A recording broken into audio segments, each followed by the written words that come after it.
Romans chapter 5, verse 20, that where sin abounded, grace abounded much more. Okay. In other words, we cannot out-sin the grace of God. The more there is sin, the more there is grace.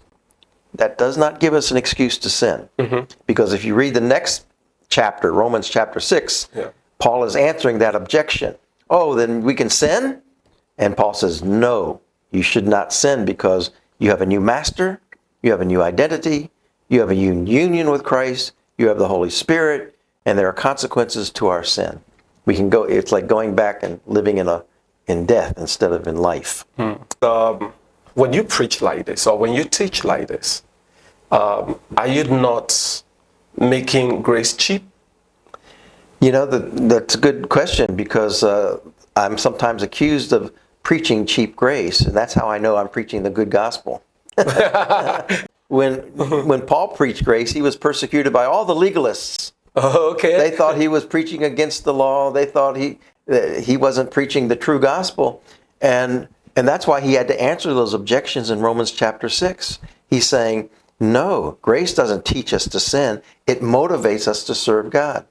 And so the Bible never talks about cheap grace, never uses the word, never talks about costly grace. And you know why? Because grace only has one definition. It's free. Absolutely free. Okay. So it can't be costly and it can't be cheap. There's only one kind of grace. It's a gift. You say it's absolutely free. Does it mean we don't do anything at all? We don't do anything to earn it or deserve it. Okay. But in response to it, we should do everything.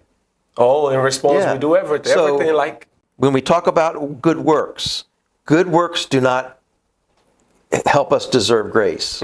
But when we receive grace, we should do good works to show our gratefulness. So there's a different motivation for the Christian to do good works. We don't do good works in order to achieve salvation. We do good works because salvation has been given to us as a free gift. Now, one more thing I'll say. I hear this constantly that when we preach a gospel of grace like this, that we're encouraging people to sin.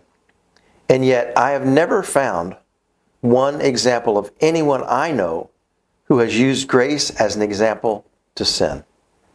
What I find, on the other hand, is I have met thousands and thousands of people who use the grace of God as an excuse to serve God, as a motivation to serve God. Okay. So it's really a phony argument.